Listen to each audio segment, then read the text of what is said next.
Biology's second law? What the devil is that? I'll get right to the point.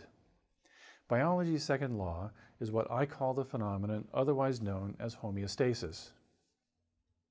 Naming homeostasis as biology's second law raises an obvious question. What's biology's first law? That one's easy. It's Darwinian natural selection. I'll admit this seems an odd way to put it. In our modern theory of evolution, only one law is needed. The philosopher Daniel Dennett puts it this way when he speaks of Darwinism as being biology's universal acid. By this, he means that the principle of natural selection is able to cut through and etch clear the answers to all questions related to life. What it is, where it came from, how it works, and most importantly, how it evolves. In this view, it's absurd to speak of a second law of biology. If homeostasis exists, indeed, if any attribute of a living system exists, it exists because it confers some selective advantage to the creatures that have it, and that's all we need to know. The universal acid has cut right through this problem. The real problem, though, is that it hasn't really. There are, in fact, a number of fundamental problems in biology for which our modern conception of Darwinism has had little useful to say. There's no good Darwinian explanation for the origin of life, for example. The same goes for the problem of biological design. Why is it that organisms seem to be built so well to do what they do? Why is it that organisms, those complex and coherent assemblages of trillions of cells, have emerged as a common evolutionary motif?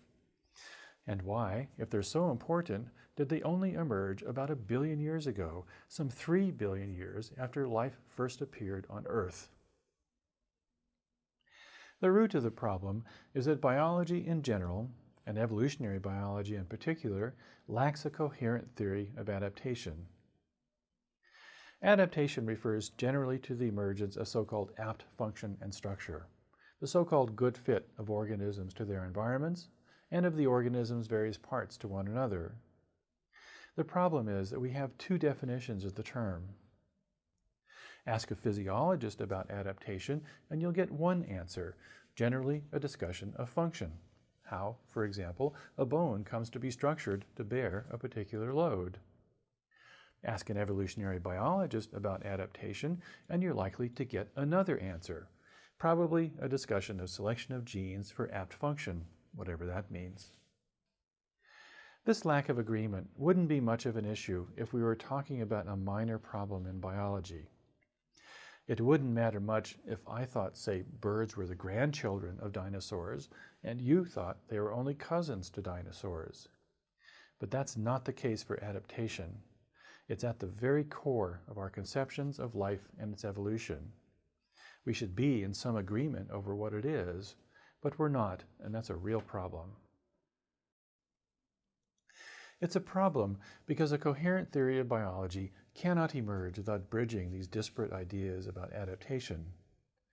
My contention is that homeostasis, properly understood as biology's second law, is the bridge that can do it. This series is part of my attempt to build that bridge.